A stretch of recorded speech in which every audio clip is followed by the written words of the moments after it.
Hey guys, tonight we slip into a version of Tudor history that was never supposed to survive. A strange parallel world hiding just beneath the story everyone thinks they already know. And if you believe, a single woman living a few hours longer couldn't possibly alter the future, then tonight is the night you'll have to rethink everything. Because sometimes one extended breath is enough to bend an entire empire's fate. One breath that, if you stood close enough to that suffocating room in late October of the year 1537, would feel like a trembling thread strung between life and the void. And truth be told, as we descend into this tale, you'll quickly notice that if you had lived in that era, you wouldn't have survived it at all. Because that world was powered by the unstable emotions of a monarch whose whims could snap necks faster than a sword did. So, before you get comfortable, take a moment to like the video and subscribe, but only if you genuinely enjoy what I do here. And before we unlock the first door into that fog-heavy night of incense smoke, old blood, and whispered prayers, leave me a comment telling me where you're watching from and what time it is for you right now. So I know how your night is moving, and whether you're in a quiet enough place to hear the breath of history itself as it draws closer. Now, dim the lights. Maybe turn on a fan for that soft background hum. And let's ease into tonight's journey together. The story begins in a room at Hampton Court, where the air was so dense it barely counted as air at all. More like a giant pair of lungs swollen with candle smoke, crushed herbs, and the unmistakable metallic scent of a body fighting death. And at the center of that suffocating mix lay Jane Seymour. The woman no one yet realized was about to become the hinge on which an entire continent would swing simply by refusing to die. Because in recorded history, her body surrendered, but in the version of the world we enter tonight, that same body claws its way back with a stubborn, quiet strength. The kind of strength that feels like the faint thud of a horse's hoof waiting for dawn. Henry VIII by then had nearly accepted his new role as widower once more. And the terror wasn't grief itself, but the void that followed it. The void that historically twisted him into a creature who tore apart everything he touched. But tonight, as Jane pulls breath back into her lungs, a breath everyone nearby swears sounded like a low, reluctant moan from someone returning from the edge, that darker future collapses like a taut bowstring suddenly cut. Henry knelt beside her bed, with eyes reddened and hands shaking like a frightened boy, rather than the most powerful ruler on the island. And when Jane opened her eyes, no historian could ever fully describe the transformation that happened inside him, because the rage that once fueled dozens of executions suddenly melted like wax beneath candlelight. And from that exact second, history veered down a road no Tudor child would ever have dared imagine. For the mother Edward was never meant to know, had returned, and in the silence of that room filled with the scent of ritual and afterbirth, a torn-apart dynasty found the first stitch of repair when the first morning after the fever broke, crept through the narrow window and painted Jane's face with pale light. The servants swore they had never seen King Henry stand so still, as if he feared that one blink might undo the miracle. And in that strange stillness, England shifted color, pace, and destiny with a subtlety no one noticed until much later. And if you walked down the stone corridor that morning, you would have heard the whisper ripple like a soft wave, the Queen lives. A small sentence. Yes, but one that buried 3 future marriages before they were ever imagined. Silenced the string of desperate political gambles that once drenched the court in humiliation, halted the executions that would have terrorized nobles for years, and built an entirely new England, one the real world never received. In the weeks that followed, Jane was so weak she could barely stand. Her steps supported by servants on either side, but no one could explain how her mere presence transformed the court from a maze of suspicion into something dangerously close to a family. Something Henry had never known. With nothing more than a handful of soft-spoken suggestions, she coaxed Mary back into the fold. Stitching together the severed bond Henry had cut in a storm of fear years earlier, and with nothing more than a gentle hand resting on the dining table, she created a place for Elizabeth, whose mother's death had once sealed her fate as a perpetual outsider. It wasn't magic, and it wasn't politics. It was the strange power of a woman who understood how to speak directly to another person's wounds. Henry himself became the calmest version of his own legend. Not because courtiers tread carefully, but because Jane made him feel the world no longer threatened him. And when the storms inside him quieted, executions slowed, death sentences thinned, and the court began to breathe again after years spent bracing for the next outburst of royal fury. Even Cromwell, the sharpest blade in Henry's hand, escaped the catastrophic downfall tied to Anne of Cleves. Because in this world, Anne never arrived, never endured Henry's disappointed gaze, never became the butt of European jokes, and thus never dragged her British matchmaker to the scaffold. But the strangest shift of all was religion. The earthquake that once split nations now froze in mid-motion, suspended between 2 cliffs, neither collapsing back into Rome nor charging forward into Protestant fire. Jane held it steady with nothing but presence, preventing the swing toward extremism and creating an England that kept Catholic ritual, yet crowned the king above the Pope. A hybrid faith the real world never had the chance to witness. And when Henry finally aged in a world no longer sharpened by loss, the kingdom moved into Edward's reign with a stillness so uncanny it almost felt unnatural. A stillness so profound it could make you shiver when you imagine how much of real history vanished. No Elizabeth I. No Armada. No Shakespeare. No Puritan ships crossing the ocean.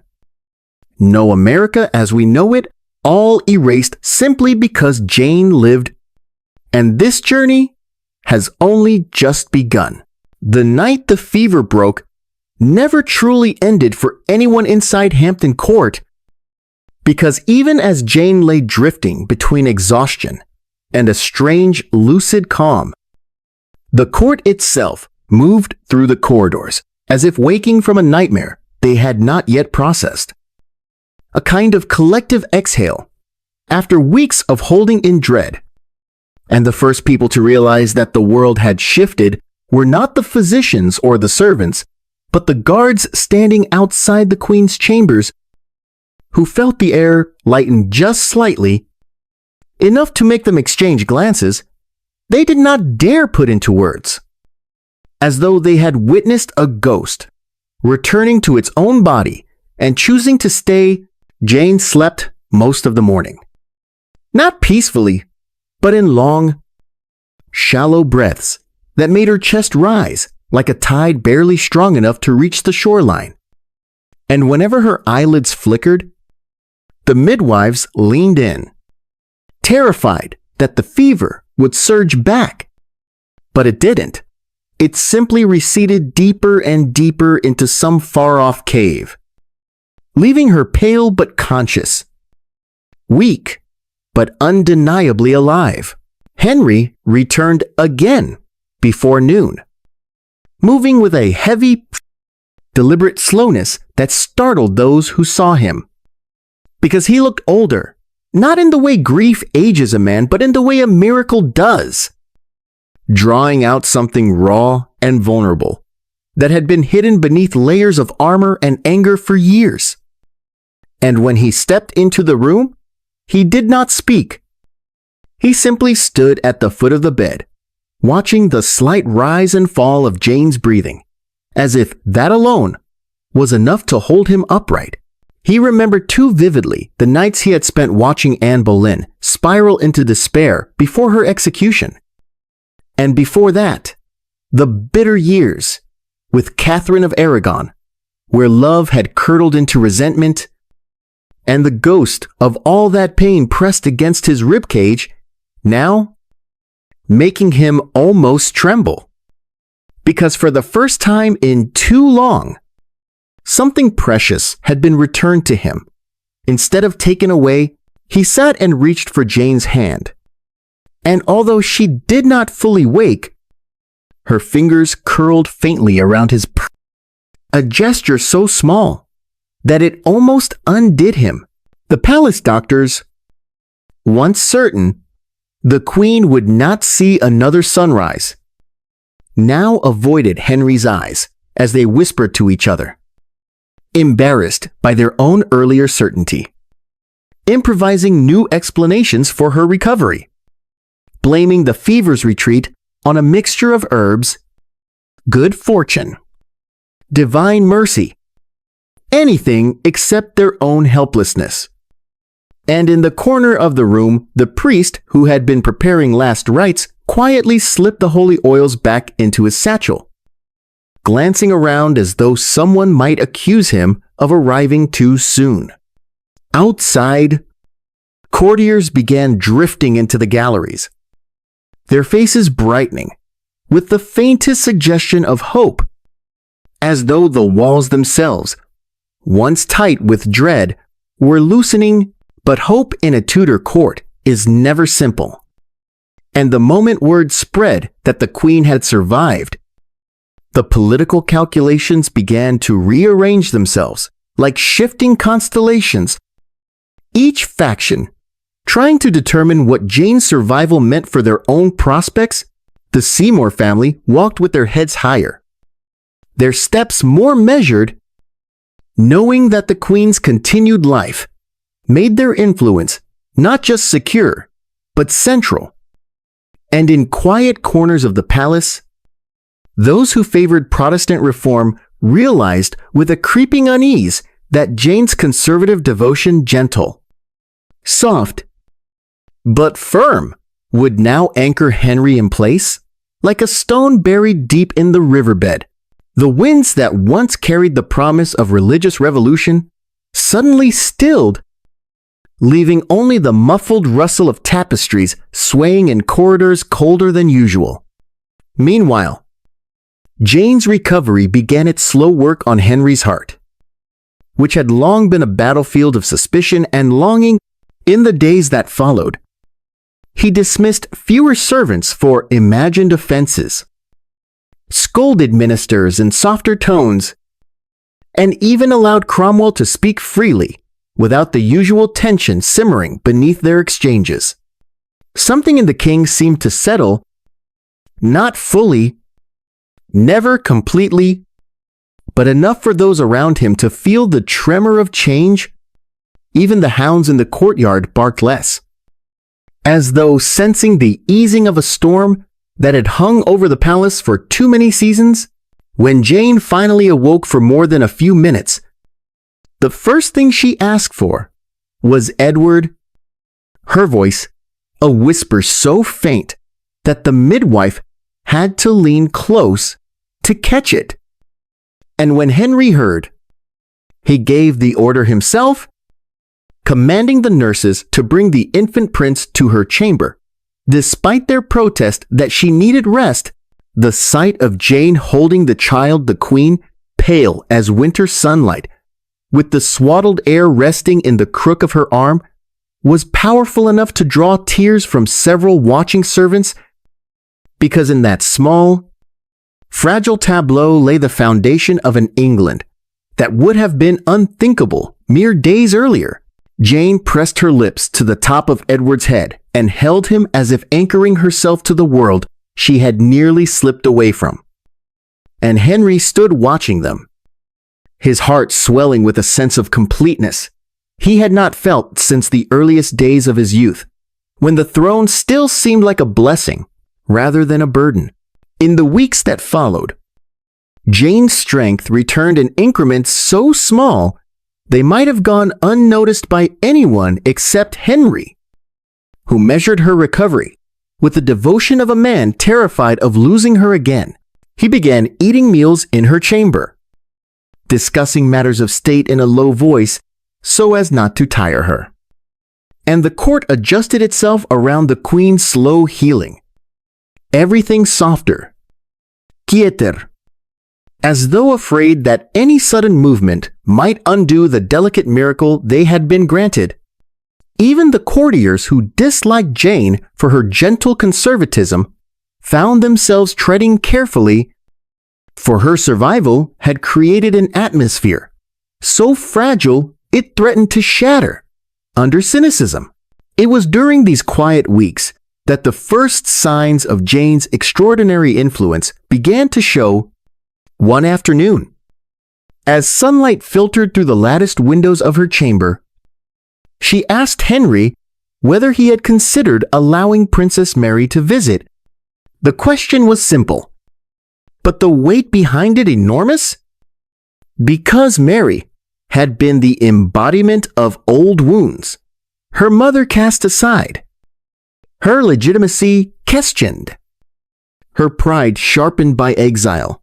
Henry hesitated only a moment before agreeing, and when Mary entered the chamber days later, stiff and cautious, the sight of her stepmother, smiling weakly at her, from the bed dissolved years of bitterness with a tenderness that could not be forged by politics. Mary sat beside the queen and spoke in soft tones, and something within the room shifted, the first threads of a torn royal family beginning to knit themselves together. Elizabeth's return came soon after, though with a different energy. The young princess stepped lightly, her gaze perceptive and steady, aware that she entered a world that had long viewed her with suspicion. Jane greeted her with warmth, offering her a place at the table in future weeks once she recovered.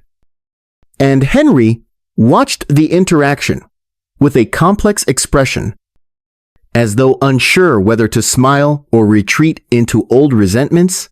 And yet, Jane's presence held the moment together, allowing father and daughter to coexist in a silence that was not hostile but merely unfamiliar. As the winter deepened outside Hampton Court, Jane's influence seeped further into Henry's decisions. He became less impulsive, more deliberate, his bursts of rage dulled by a sense of gratitude he could not articulate. The court began to feel almost peaceful, a rare and precious gift in a reign defined by turbulence. Ministers who once feared every glance from the king now found him listening with unexpected patience, and ambassadors reported back to their sovereigns that England was entering a phase of remarkable stability. But beneath the tranquility, subtle shifts of power rippled through the palace. Jane's survival meant Cromwell no longer had the catastrophic failure of the Cleves marriage looming over him.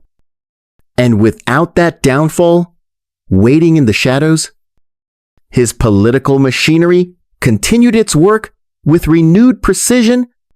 Yet even he felt the quiet pressure of Jane's conservatism, a reminder that the Queen favored not the bold strokes of Protestant reform, but the gentle, a steady light of tradition. Cromwell found himself navigating a narrower path, one where every decision required delicate balance. All the while, Jane moved through her chambers like a soft promise of continuity, her steps slow but purposeful, her words careful but firm. She spoke little about policy, yet her presence alone molded the king in ways no minister or noble could manage. Henry's heart, once fractured by loss and inflamed by suspicion, began to heal, not into the tyrant history remembers, but into a steadier, quieter man, whose temper cooled beneath the touch of the woman who had refused to leave him. And as the court settled into this new reality, an England no historian from the real world would recognize began to form in the shadows, shaped not by brutality or upheaval, but by the steady breath of a queen who had survived the night she was meant to die. In the quiet weeks that followed Jane's slow return to the world of the living, the palace began to adjust to her presence like a house, long shaken by storms, finally learning how to stand still. And the first changes were not loud or dramatic, but subtle, almost imperceptible. The way frost collects overnight on the edge of a window pane, thin, delicate, but undeniable. The servants who once tiptoed as though any sound might provoke the king now moved with steadier rhythms, and the corridors that had echoed with hurried footsteps and muffled arguments softened into something close to domestic calm. The stillness was so unusual for Henry's court that older courtiers whispered to each other that England had slipped into an enchantment, not a dangerous one, but the sort cast by a gentle hand rather than a spell book. A calm that seeped slowly into every room where Jane's voice had touched. Jane continued to recover in small increments, the kind of progress that could be missed if one didn't watch closely enough. But Henry watched everything. When she walked again for the first time, leaning heavily on a carved wooden cane and a maidservant's arm, Henry hovered close by, pretending to be reviewing a document, but really counting every step. She moved like a figure half returned from another world, her pace slow and deliberate, her breath catching from the strain. Yet, there was a quiet determination in her expression that made even the most cynical minister pause in respect. Her body was fragile, but there was nothing fragile about the way she observed the world around her. Noticing every detail, the way sunlight struck the stone tiles, the way courtiers bowed, slightly too low, out of guilt or fear, the way Henry's shoulders dropped whenever she entered the room, releasing a tension he couldn't release on his own. Gradually, Jane began to appear more regularly at the small private suppers Henry preferred in these weeks of recovery. And though she ate little and spoke softly, her presence changed the entire tone of the gatherings. Gone were the harsh jokes, the sharp remarks, the uneasy glances traded between rival factions. Instead, a subdued warmth filled the table. A sense of shared space that had once been impossible in a court haunted by suspicion. Henry found himself lingering after the meals, discussing matters with Jane in low voices that sometimes drifted into reminiscences of quieter days. And the courtiers, watching from the periphery, understood that this was no temporary phase. This was the king's new center of gravity. It was during one of these dinners, weeks after Jane first stood on her own again, that she gently mentioned Elizabeth's progress in her studies. She did not push, did not insist, merely offered the observation. like a leaf drifting onto the surface of a pond, yet it rippled through Henry's mind in ways he did not expect. Elizabeth had always been difficult for him to face, not because she had done anything wrong, but because she was a living reminder of a chapter he preferred to keep buried Anne's eyes. Anne's sharp mind, Anne's sensitivity to mood, all residing in a girl whose future had always been uncertain, but Jane's tone held no accusation. No request. Just a quiet acknowledgement that Elizabeth existed and was growing in intellect and grace under the watchful eyes of her tutors. Henry nodded, not committing to anything, but Jane saw the shift in his expression, the softening around the edges, the flicker of paternal pride he never allowed anyone to see. In the days that followed, Jane observed the royal children with increasing attention, partly because they fascinated her, and partly because they represented the fragile threads of a dynasty only she seemed able to hold together. Edward, still an infant, spent his hours in a sunlit nursery filled with tapestries, embroidered with Tudor roses, and Jane visited him daily, holding him close and whispering prayers into his hair. Mary, cautious but undeniably moved by the Queen's kindness, began stopping by the Queen's chambers more frequently, bringing small gifts or stories of the household. And although she still carried the weight of her mother's suffering, she seemed less haunted when she was with Jane, as though something within her had finally begun to loosen. Elizabeth, ever perceptive, visited less often, but observed more when she did, her bright, quick eyes tracking every interaction, weighing every nuance. She respected Jane, admired her, even though she sensed on some deep intuitive level that this world forming around Jane was not one in which she would naturally thrive. Jane sensed it too. There was an unspoken understanding between them, a delicate thread woven from honesty and restraint. Jane never tried to replace Anne Boleyn in Elizabeth's heart, never pretended that she could undo the trauma of a mother executed by her father's command, but she offered Elizabeth something different: stability, gentleness, a space where the child did not have to shield herself with wit or caution. And Elizabeth, though young, appreciated the gift, even as she sensed it might one day become a boundary she could not cross.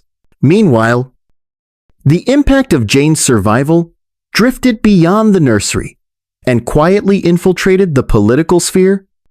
Ministers who had once aligned themselves with the promise of Protestant reform now found themselves stalling, recalibrating, waiting for cues from a king who no longer seemed eager to plunge forward into doctrinal experimentation.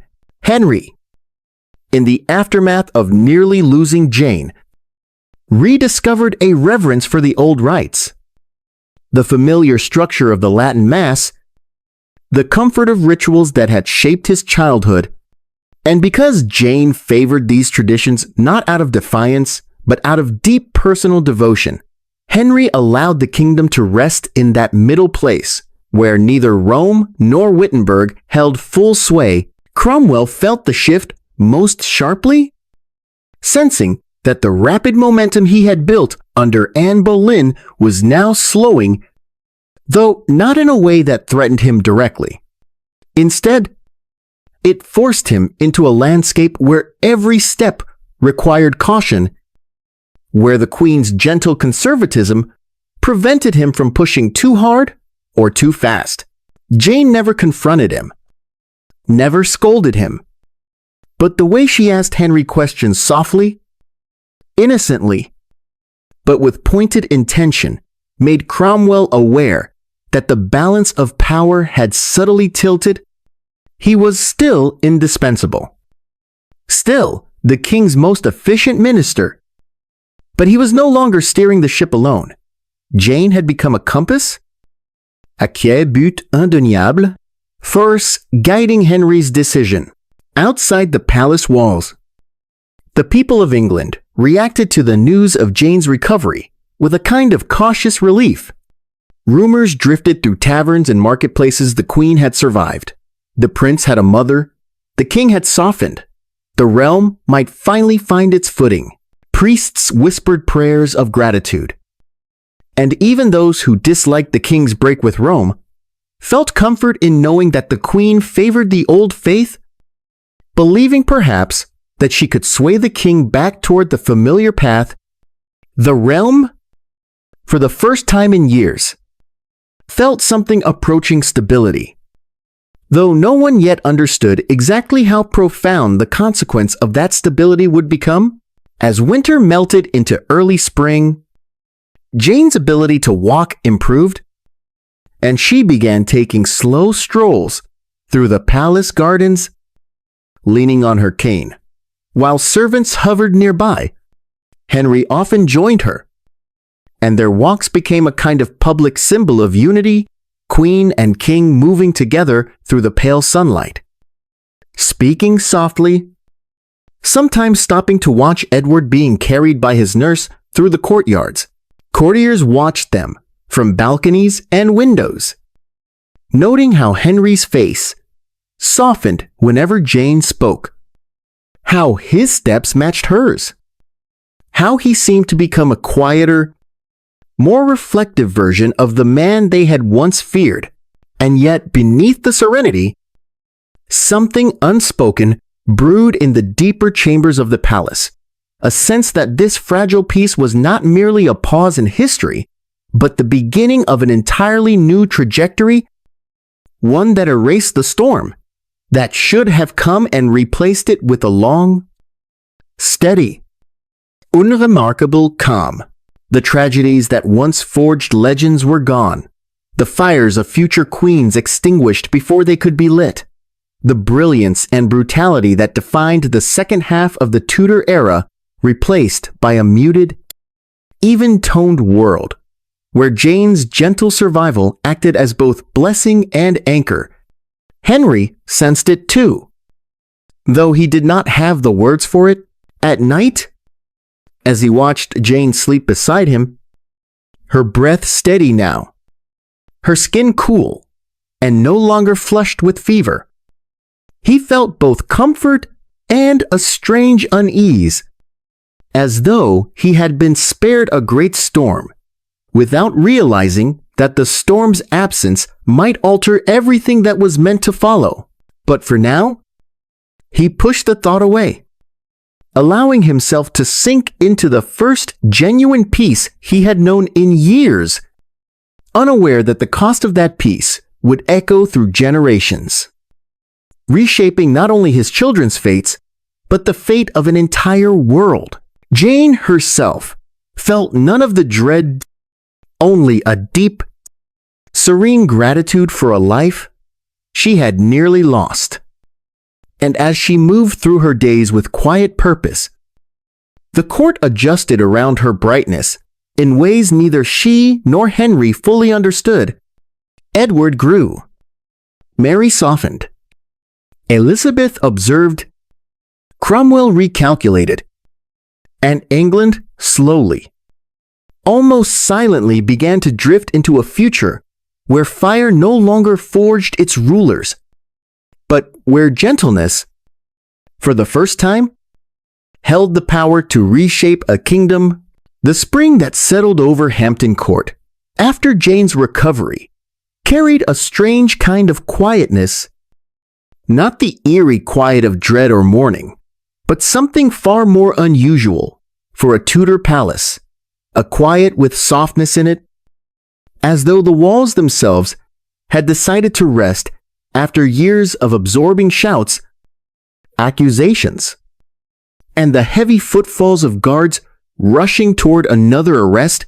It was during this season that Jane finally began to move through the palace with greater ease. The cane still steady in her hand, but her steps firmer, her breaths deeper, her posture no longer collapsing inward from exhaustion. The courtiers watched her with a mixture of awe and caution, for she seemed not merely restored, but transformed, as if walking out of her illness with a new clarity in her eyes that made even the boldest noble lower his voice in her presence.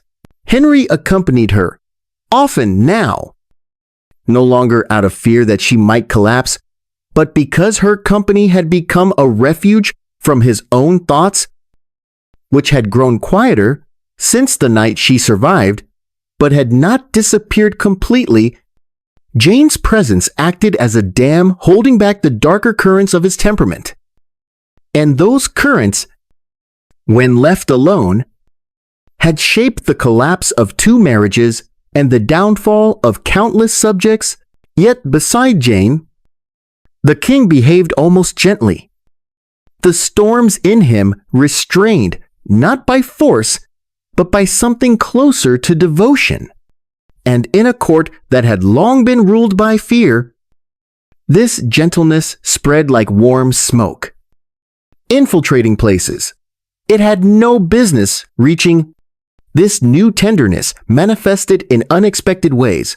Fewer arrests were made, fewer punishments delivered with haste, and the courtiers who once walked with their shoulders tense now allowed themselves moments of ease. But beneath the surface, the transformation had another consequence. One no one dared say aloud. It halted the sequence of events that, in the true timeline, would have brought 3 more queens into Henry's life.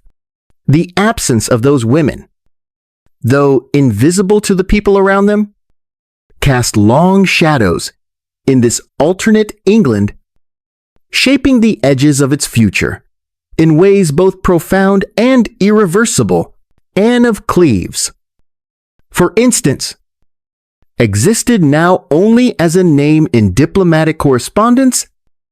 A German Princess Henry would never meet, never scorn, never push away in embarrassment.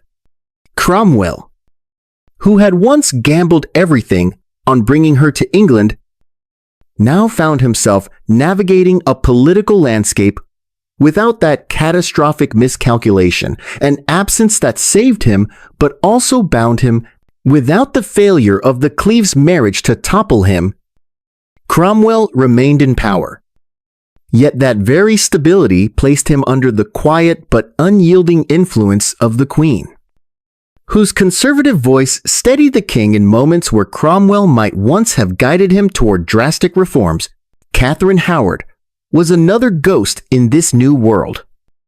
Though she was still alive, still the same vibrant, impulsive girl who giggled in the halls of Norfolk House, unaware of the future she would never have. In the true timeline, Henry's loneliness and longing for youth would have drawn him to her bright charm, her dance of innocence and danger, to her laughter that flickered like candlelight in a dark room. But in this world where Jane lived, that spark never ignited. Henry had no need for the giddy, reckless devotion Catherine Howard might have offered. The emptiness inside him, the hunger for affection that had once made him so vulnerable to her allure, no longer echoed loudly enough to reach her. Catherine Parr, too, remained untouched by the Tudor crown, living her life as a learned widow whose future revolved around books, family, and the quiet contemplation of Scripture. She would never guide a dying king through his final years, never gather brilliant thinkers around her, never influence Elizabeth's education in a way that shaped the brilliant reign she was destined for in another world. The ripple of Jane's survival had erased Catherine's place in the Tudor story before she even knew it existed. Inside Hampton Court. None of these women were spoken of. Why would they be? They were strangers. Pea-shadows of a future that had been severed before it formed. But their absence created a shape within the palace that only those who observed closely could detect, a kind of hollow in the unfolding narrative of the monarchy. Jane, moving with her slow, deliberate steps, filled that hollow with her softness, her steadiness, her devotion to the old faith and the old ways. Henry's court, once a place of sharp turns and violent upheavals, began instead to lull itself into something almost sedate. Ministers took fewer risks, for the king's temper no longer flared with the unpredictability it once held. And foreign ambassadors wrote home of a ruler who seemed less erratic, more anchored. A king shaped not by paranoia, but by the calm presence of his wife. This quiet was welcomed by many, feared by others, but undeniable to all, and in the center of that quiet, the question of succession slowly began to take new shape.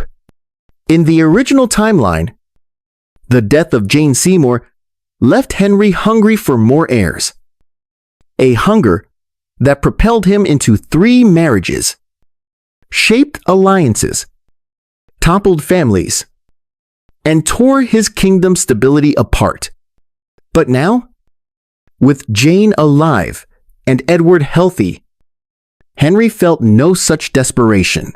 He had his son, his future secured, and every time he watched Jane cradle Edward in her arms, the sharp sting of mortality that had once driven him to seek younger, fertile brides faded. The Seymours, too, understood the significance of this shift. Edward Seymour, Jane's brother, who would one day become Lord Protector in the true timeline, now found himself in a position of influence but not dominance. Without the chaos of Henry's later marriages, without the rapid-fire deaths and political collapses, the court did not fracture as it once had. Edward Seymour's power would rise. Yes, but under conditions more balanced, checked by Jane's quiet hand and Henry's unexpected steadiness. But amid all this quiet transformation, one figure felt the change most profoundly. Elizabeth. She watched the new world forming around her with growing awareness, sensing that something intangible yet monumental was reshaping her future.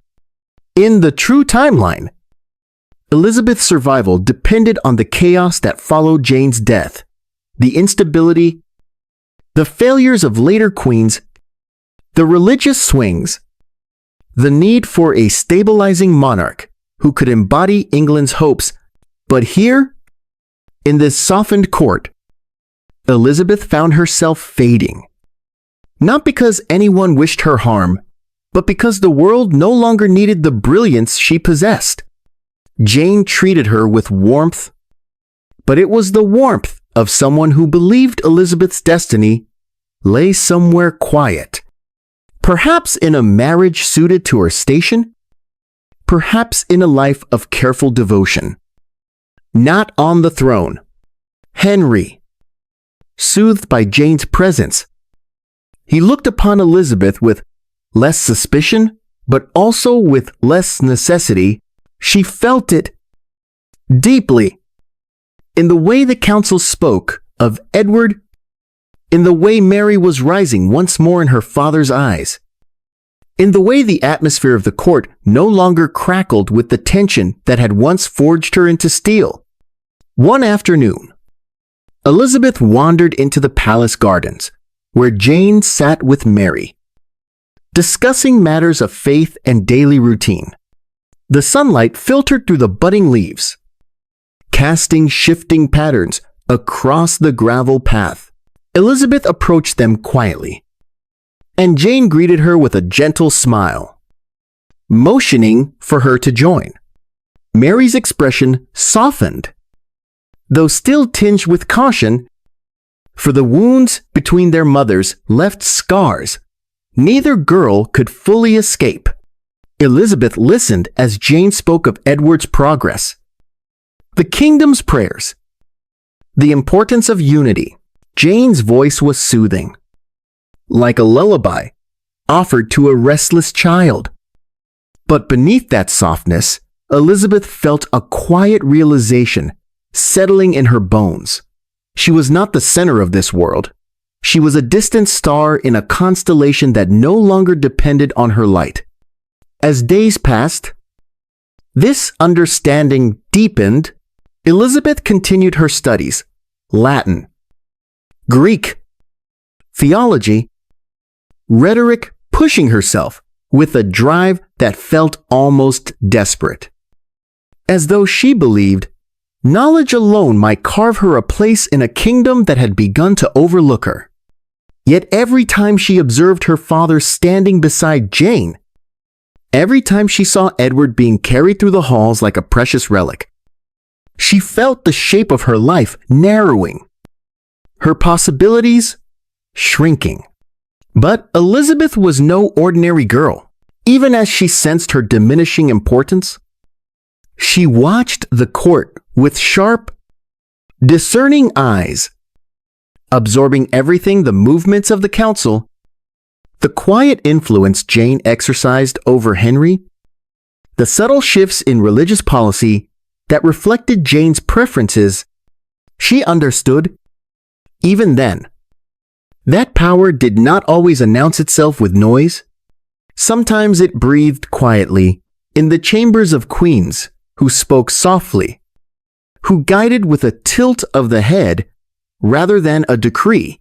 Yet even as she learned this truth, she also learned that this world was not designed for someone like her, someone whose mind blazed too brightly to remain a decorative piece in the tapestry of a tranquil court.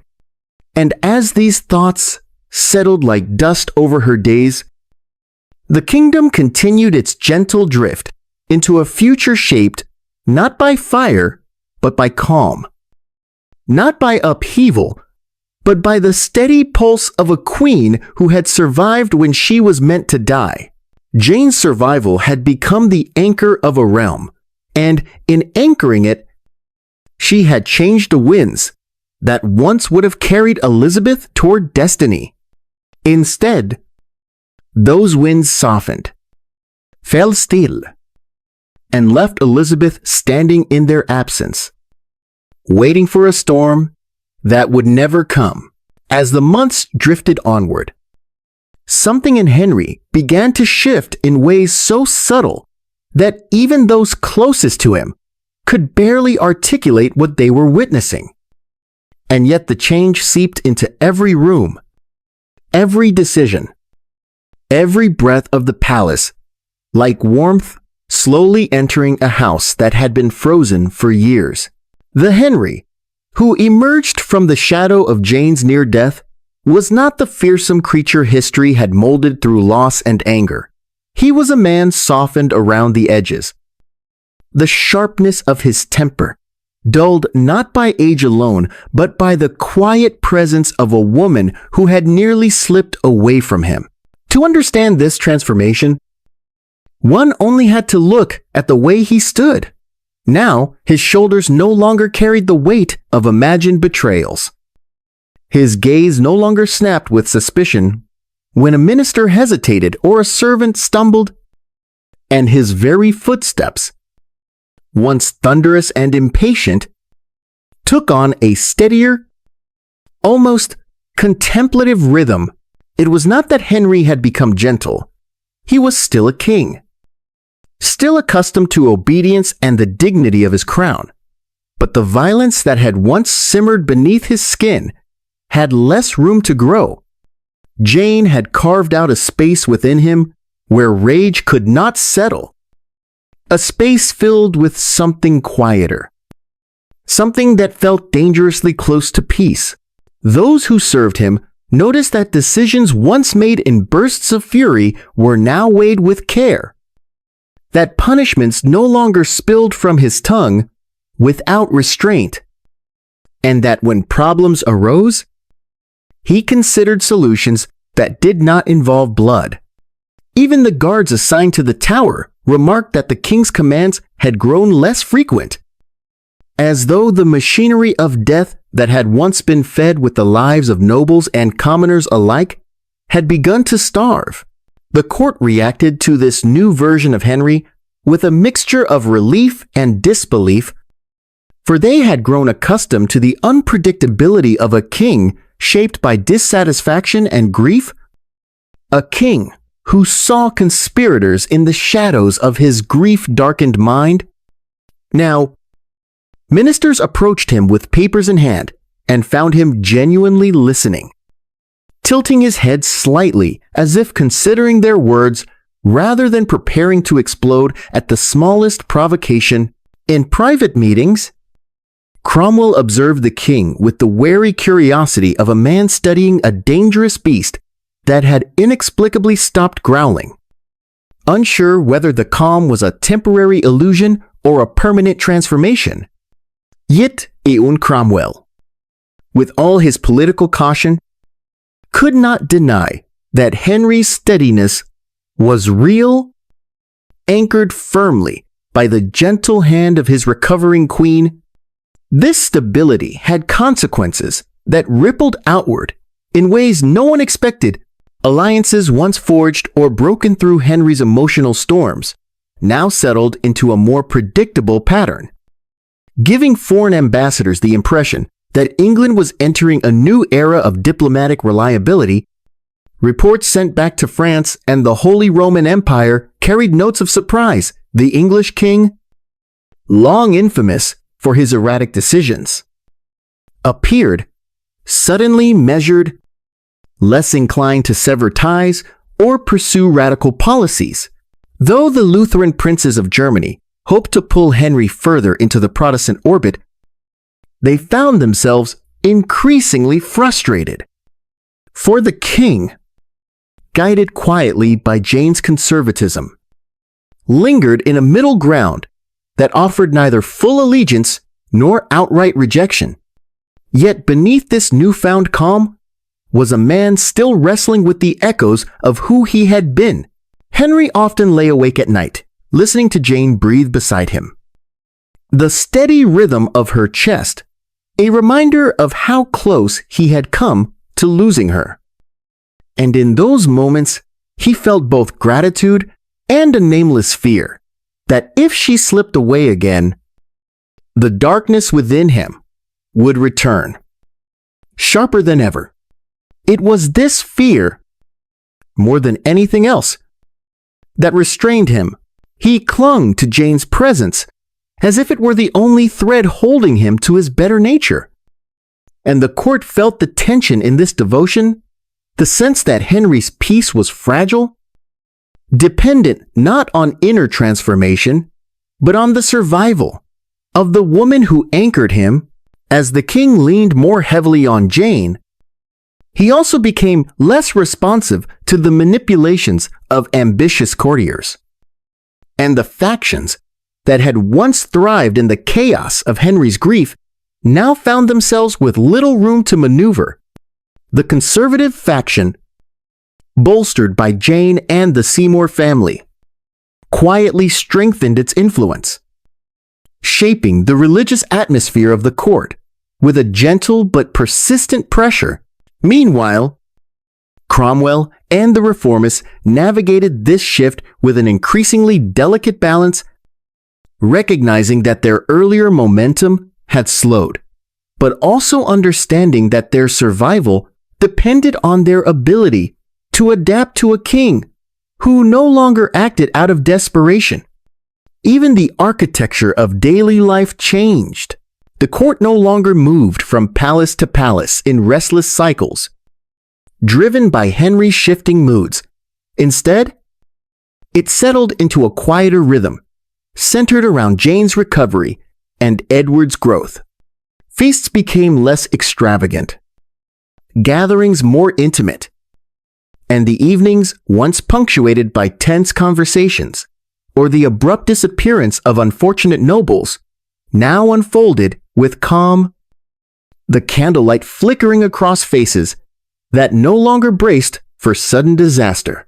It was as though the entire court had exhaled for the first time in years. Unsure of what this new world meant, but content, for now, to rest in it.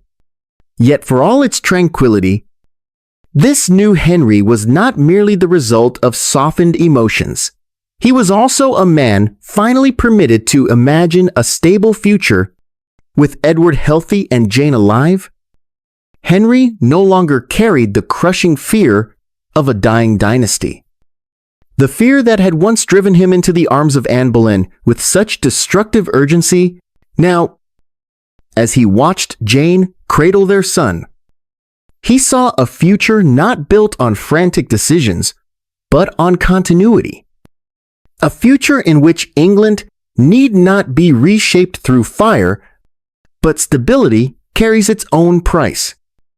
And there were some who felt the weight of this new world more keenly than others. Elizabeth, now growing into a young girl, with quick intelligence and a finely tuned sense for the shifting undercurrents of the court, recognized that her father's calm was a double-edged sword. In the old timeline, the one history remembers Elizabeth's path to the throne was forged through instability, shaped by the failures of the women who came after Jane. Their misfortunes created the openings she would eventually step through, but now, those openings were sealed. Not through malice, but through the simple fact that Jane lived. It was during a quiet afternoon in the king's private study that this truth came into sharper focus. Henry, seated with a book open on his lap, a rare sight, glanced up as Elizabeth entered the room. Her presence light, but unmistakable. She curtsied, and Henry motioned her closer.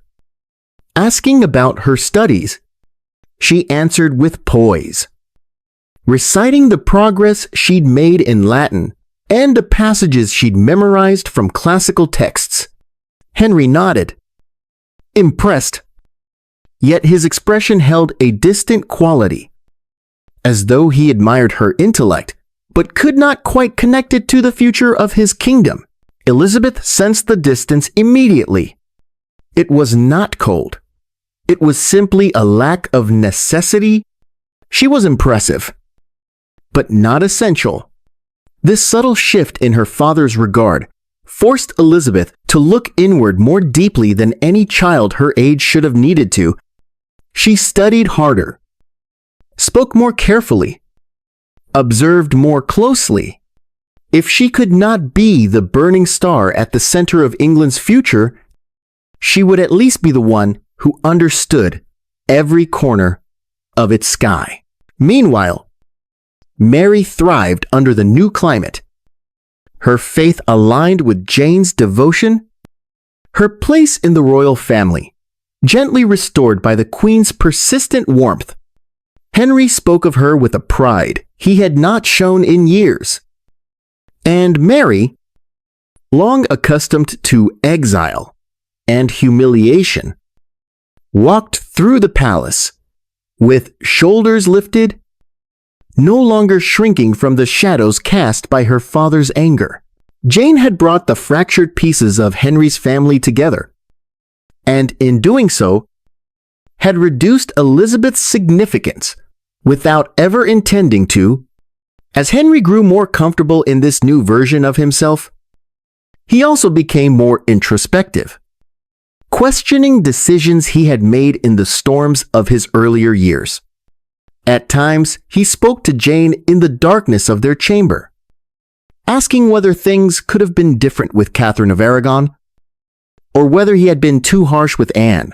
Jane never answered directly.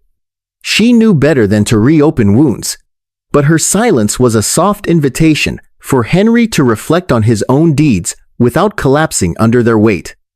And so Henry drifted toward a version of kingship that was calmer, simpler, perhaps even kinder, and though the world around him adjusted to this gentler monarch, the consequences of this transformation were immense.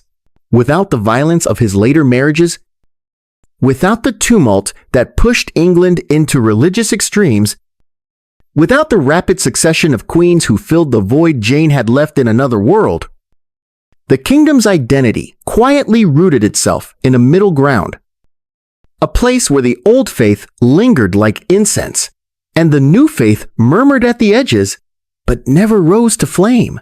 In this stillness, Henry became a man.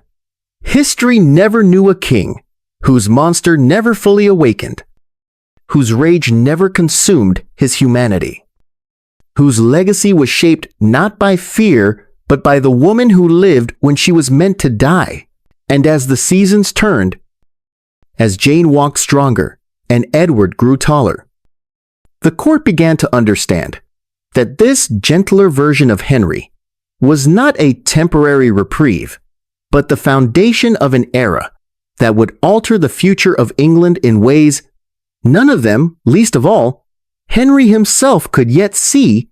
As the quiet months gathered into a full year after Jane's survival, the most profound change in England did not come from a new law or a royal decree, or even from the shifting alliances within the court, but from something that moved much more slowly, like a tide creeping over the sand at dusk.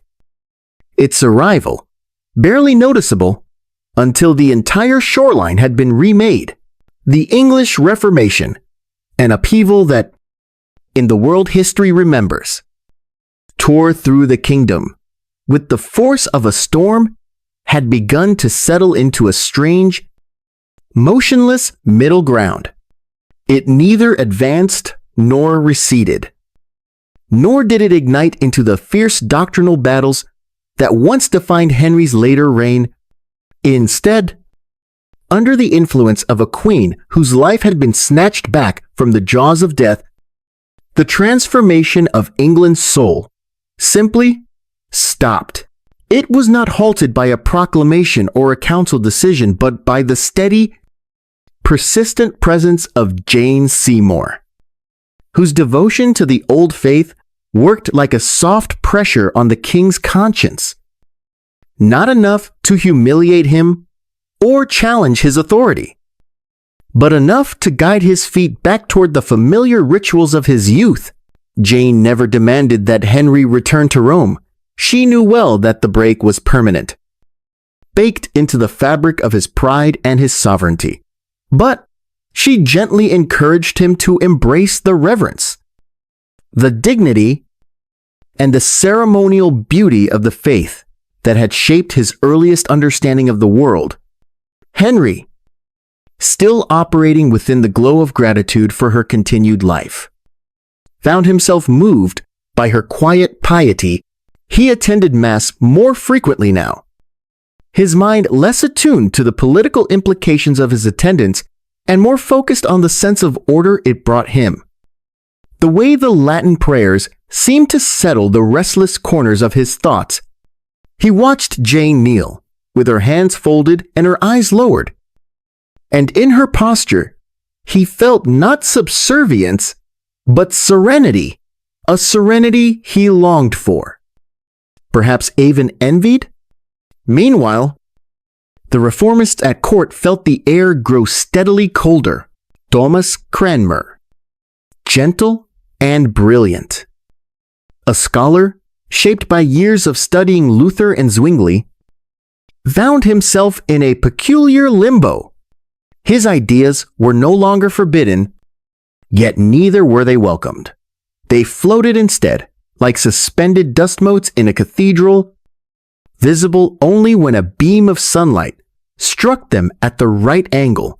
He sensed that Henry's heart had drifted away from the fire of change and toward the comfort of tradition, And though the king still valued Cranmer's intelligence, he no longer sought it with the same eagerness. What once had been a river racing forward now felt like a lake deep, still, reflecting the sky but never changing its shape. Cranmer wrote letters late into the night, letters he never sent, trying to articulate the frustration pressing against his ribs. He knew that reform had always moved in fits and starts under Henry, pushed forward by moments of crisis, and pulled back by the king's instinctual Catholic leanings. But Jane's presence altered the balance more decisively than any council or parliament could. She was the quiet weight on the scale, the anchor tied gently to Henry's devotion, the soft voice reminding him that England did not need to reinvent faith to find stability. It needed only to preserve what was familiar while keeping authority in English hands. This sentiment, this careful balance between old and new, began to seep outward from the palace into the greater kingdom. Priests who had once feared being replaced for refusing to remove images of saints now found themselves attended by congregations who appreciated the return of their old rituals. The monasteries were gone. Yes, their wealth already redistributed, their libraries broken apart, but the spirit of monastic reverence found new life in parish churches, where bells rang not in defiance, but in calm endurance. The 6 Articles, once a temporary measure intended to quell unrest, began to solidify into the backbone of English religious identity. The people, weary from years of uncertainty, embraced the clarity of expectation. The clergy breathed easier, knowing that their sermons would not be scrutinized for hidden heresies by reformist zealots, and nobles who had once worried about choosing the wrong theological faction now rested comfortably in the knowledge that the crown sought neither radical change nor return to papal domination. But the heart of this stilled reformation beat not in churches or parliaments, but in a single room of Hampton Court, where Jane knelt in prayer each morning, her whispering voice weaving itself into the very rhythm of the day. She did not speak loudly, nor did she ever frame her faith as a political stance. Yet the sincerity of her devotion shaped the king's decisions more intimately than any advisor ever could. Henry watched her with a tenderness that bordered on reverence, as though every piece of her, her hands, her breath, the slight bow of her head, reflected the calmer world he wanted to inhabit. There were moments, however, when Henry's old impulses struggled against this new serenity. Late at night, when candlelight flickered across the tapestries and shadows stretched long across the chamber floor, he sometimes felt the old fire stirring inside him. The urge to declare sweeping decrees, to cleave England's future with the same decisive axe he had used against his enemies. But Jane's presence quieted these storms. Her hand on his arm, her calm question, "Is this truly necessary?" "Your Majesty," her soft reminder that the kingdom had bled enough, all worked to extinguish the sparks before they could grow into flames. Cromwell, meanwhile, found himself navigating a more treacherous landscape than the stability suggested. Without the radical Protestant momentum that had once fueled his ascent, he was now forced to maneuver within the narrower confines of a court leaning back toward cautious conservatism. He recognized that pushing too hard could cost him not only Henry's support, but his life. So he adapted, adjusting his counsel to emphasize the administrative and economic benefits of reform rather than its spiritual urgency. He spoke less of theological revolutions and more of efficient governance, less of doctrine, and more of commerce. And though his brilliance allowed him to maintain his influence, he knew he was no longer shaping England's soul. Jane was no longer shaping outside the palace. Ordinary people felt the shift in ways they could not fully articulate, but instinctively understood. The sudden pauses in religious turmoil gave them room to breathe. Families that had argued over doctrine sat together again in church pews. Unified not by agreement, but by fatigue, the absence of persecution of book burnings, heresy trials, and doctrinal purges gave England a rare moment of respite. Neighbors resumed conversations that had once been fraught with suspicion. Priests resumed ceremonies that had once been banned. The kingdom exhaled as one, yet there was one person for whom this calm carried a heavier weight, Elizabeth. She observed the slow settling of England's spiritual identity with a growing sense of detachment. As though she were watching a tapestry she was not meant to be woven into. In the world that should have been, Elizabeth's future brilliance had been forged through religious conflict, her intellect sharpened by the need to navigate competing ideologies, her pragmatism strengthened by the harsh lessons of survival. But in this gentler world, where neither faith nor family was being torn apart, she found herself pushed to the edges of the story, a quiet bystander in a kingdom that no longer required her resilience. At times, she watched Jane from the corner of the chapel, studying the Queen's steady devotion with an expression that hovered between admiration and alienation. Jane's faith was sincere, almost luminous, a kind of soft radiance that soothed those around her.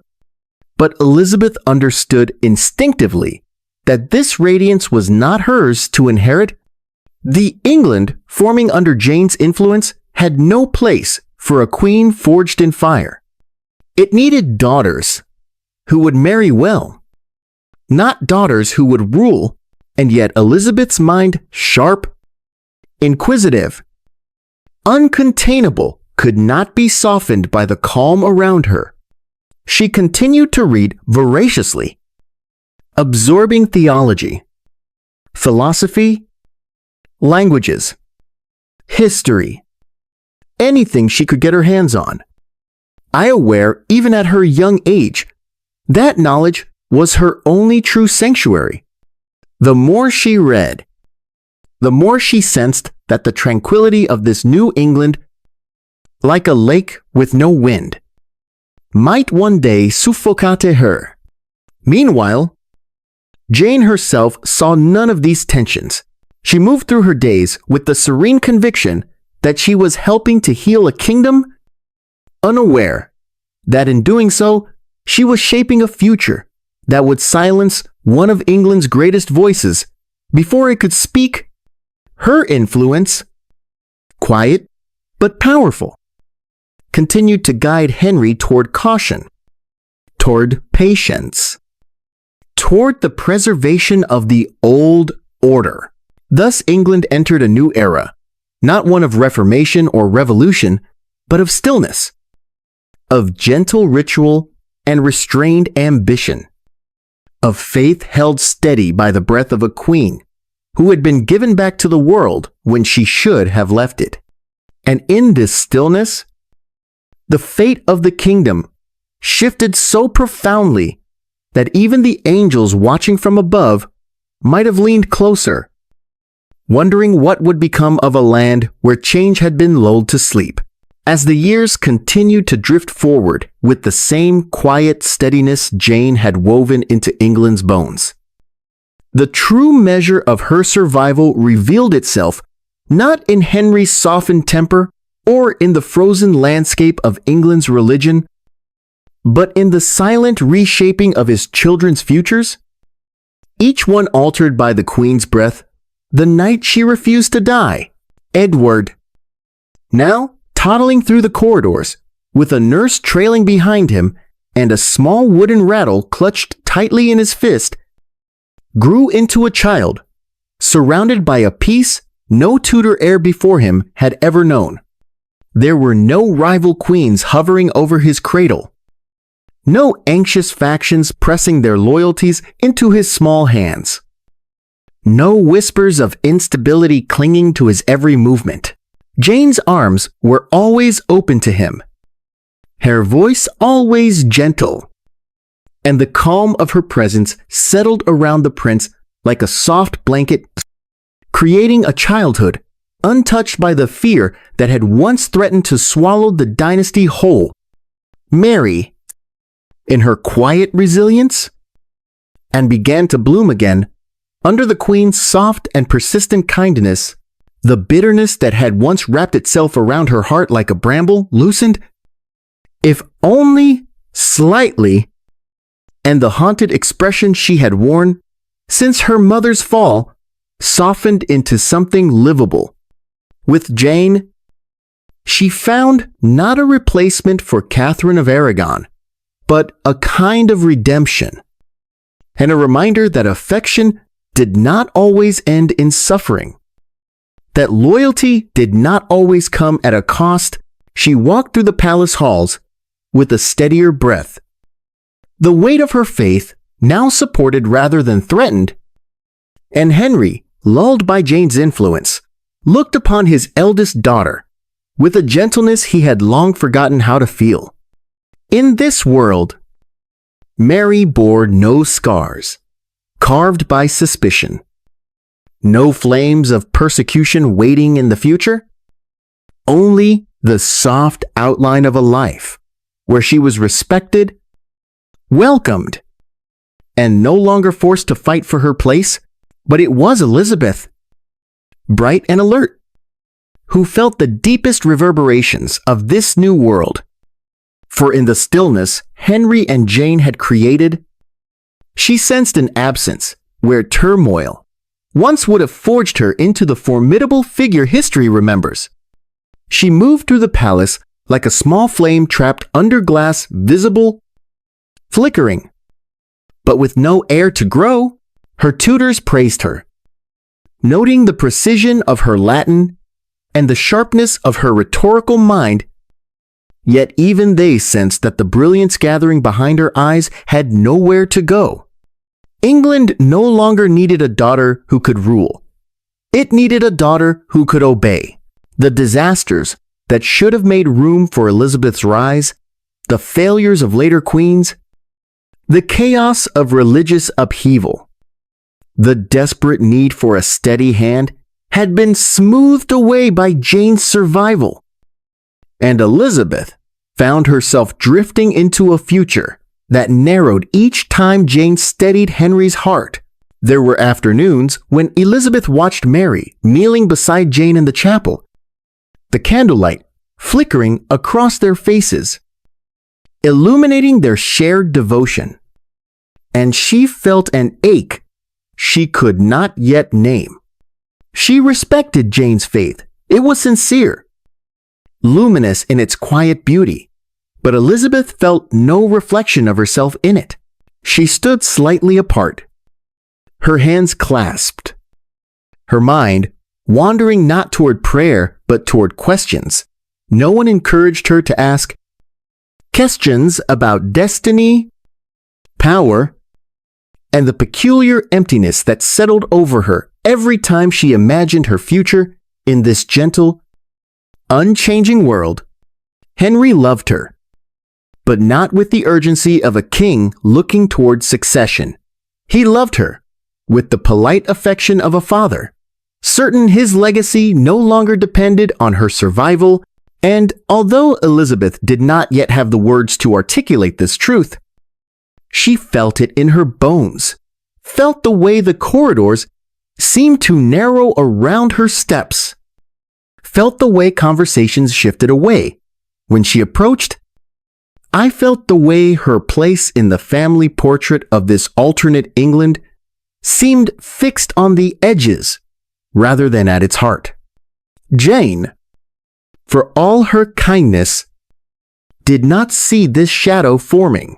She believed Elizabeth would find a place through marriage, through piety, through some gentle role suited to her temperament.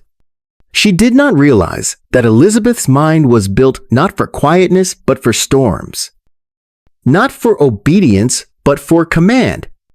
In another world, one shaped by loss, fury, and fire, Elizabeth's strength would have been necessary, her mind indispensable, her voice unstoppable. But here, in the soft land Jane had created, Elizabeth's brilliance had no soil to root in, no tempest to sharpen it, no destiny waiting to unfold. And so, the Tudor children grew beneath the calm of Jane's steady breath. Edward nurtured in peace, Mary restored to dignity, Elizabeth silenced, not by cruelty, but by gentleness itself. A gentleness that, without meaning to, closed the very doors she would one day need to walk through.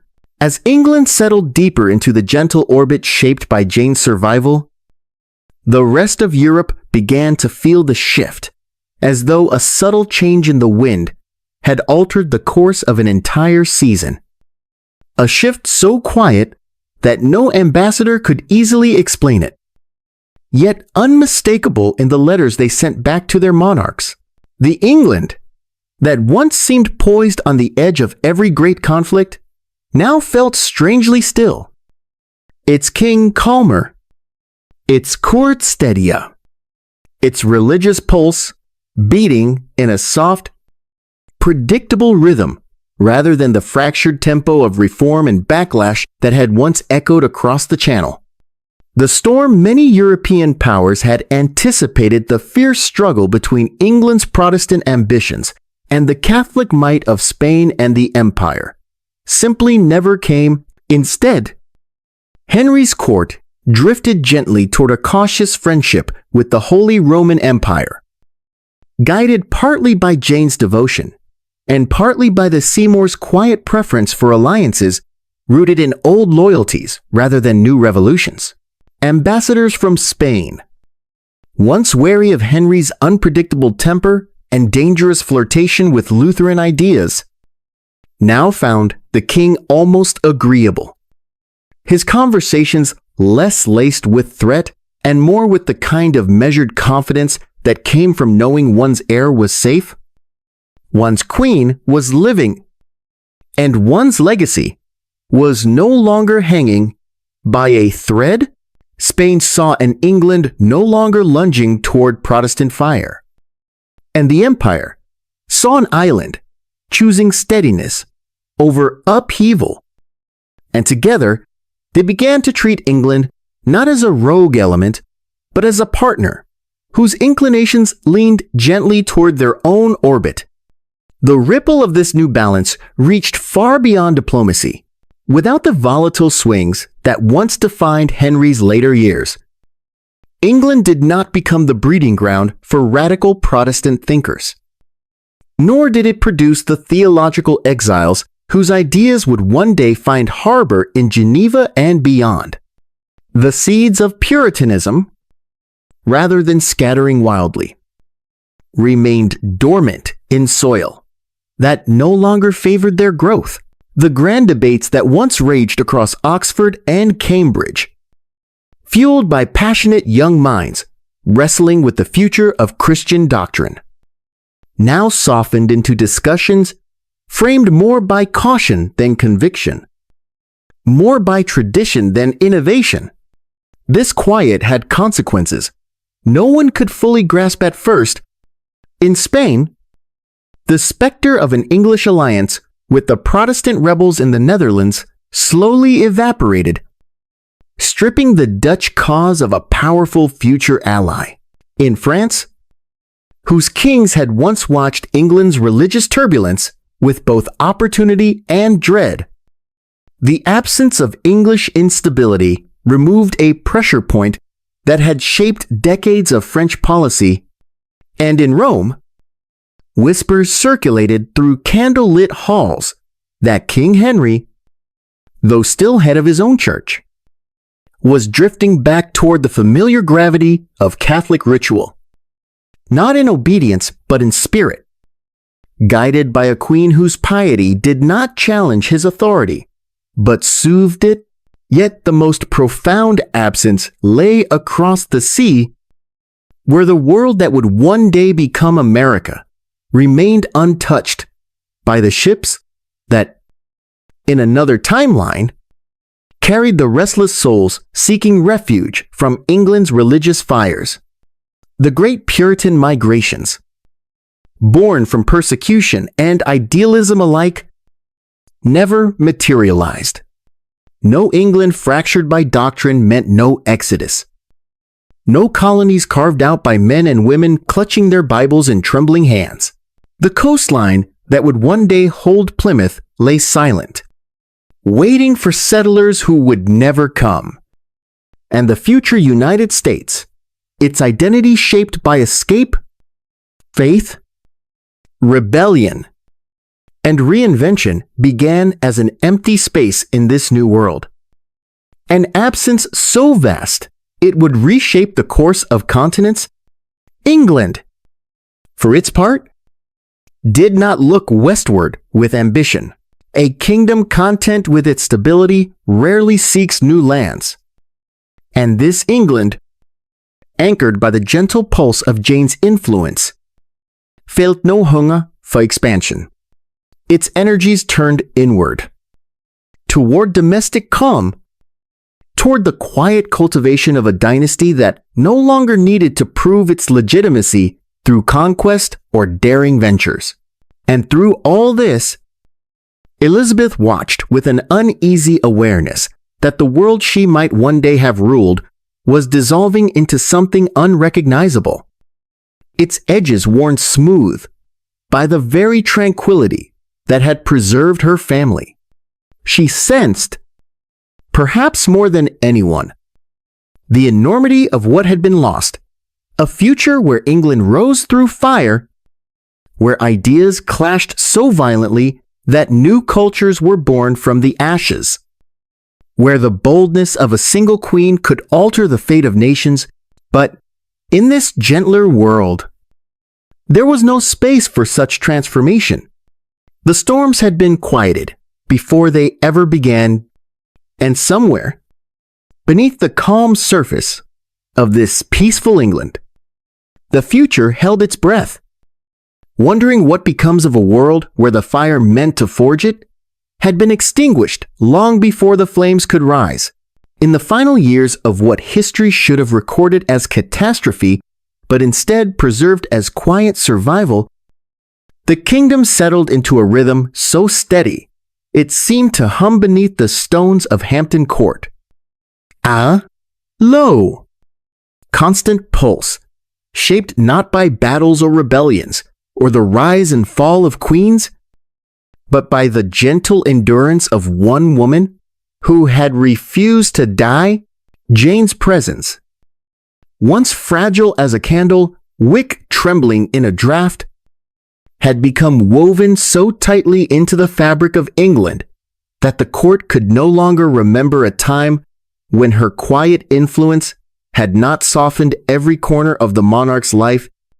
Yet it was precisely this softness that cast the longest shadow, stretching far beyond Henry, beyond his children, beyond the court that walked each day under the calm canopy she had created. Henry aged differently in this world, not as the monstrous figure swollen with rage and regret, but as a man who grew old in the company of peace, a peace he clung to as tightly as he once clung to ambition. When his health began to falter, it did so not with the violent collapse of a tyrant consumed by his own cruelty, but with the slow dimming of a man who, for the first time in decades, had allowed himself to feel safety. Jane remained beside him through every cough, every night of labored breathing, her hand resting lightly against his arm, as though she could shield him from the inevitable simply by being near. And Henry, who had once faced death with paranoia and fear, now faced it with the strange resignation of a man who believed he had been forgiven for sins he never truly repented. The court moved quietly through these final months, speaking in hushed tones, as though raising their voices might disturb the delicate balance that had held the kingdom steady for so long. Even Cromwell, hardened by years of political maneuvering, felt the shift, recognizing that the king's end would not be a violent collapse but a gentle extinguishing. And when Henry finally slipped into his last sleep, Jane was beside him, her fingers interlaced with his, her face lowered, not in agony, but in a solemn acknowledgement that the man she had softened had made it to the end without crumbling into darkness. But peace, even in its gentlest form, is never without cost. When Edward ascended the throne at 9 years old, he did so into a kingdom shaped not by zealotry, but by cautious tradition. A kingdom whose religious identity had been stabilized by his mother's quiet devotion. He was a serious child, pious and solemn, shaped less by upheaval and more by the weight of expectation. Yet even as he grew into his role, there lingered the unmistakable truth that the boy was being raised in a version of England that lacked the fire that would have pushed him or anyone to greatness. His court, cautious and conservative, guided his every step with a steady hand that allowed no dreams beyond duty. Mary thrived in this world, her faith perfectly aligned with the gentle Anglo-Catholic path her father had maintained. Her bitterness never fermented. Her righteousness never sharpened into cruelty. And she became a figure of dignity rather than dread. She prayed for her siblings, for her kingdom, for the stability she believed had been granted to England through God's mercy on Jane's life. And in her calm devotion, she became a living symbol of the world. Jane had created a world where suffering had been softened before it could harden into vengeance. But Elizabeth, brilliant, restless, forged for a destiny that had vanished, felt the cost more deeply than anyone. She watched England drift into a future where great storms never formed, where flames never rose high enough to cast the long shadows that create legends, and she understood that she belonged to the world that should have been, not the world that was hair-mined, quick and sharp as a blade, found no whetstone in this softened kingdom. Her charm, her intelligence, her boldness, everything that would one day have crowned her became unnecessary in a realm that had no need for a queen of fire. As she grew older, Elizabeth felt her possibilities narrowing, like a corridor that dimmed with every passing year. She was offered treaties through marriage, roles of decorum, places of politeness. The destiny she had been born for remained locked behind a door that Jane's survival had quietly closed, not maliciously, not intentionally, but irrevocably. And so England moved forward peaceful, stable, almost stagnant, guided by the legacy of a queen whose life had prevented collapse, yet had also prevented ascent. Jane Seymour had saved her husband, saved her son, saved her kingdom from tearing itself apart. But in doing so, she had silenced the fires that would have carried England into an age of brilliance. In the end, she became not just the queen who lived, but the queen whose single breath reshaped the world not through power or war or triumph, but through the quiet, gentle persistence of surviving a night She was meant to lose a soft miracle, a subtle catastrophe, a life that changed everything by refusing to leave.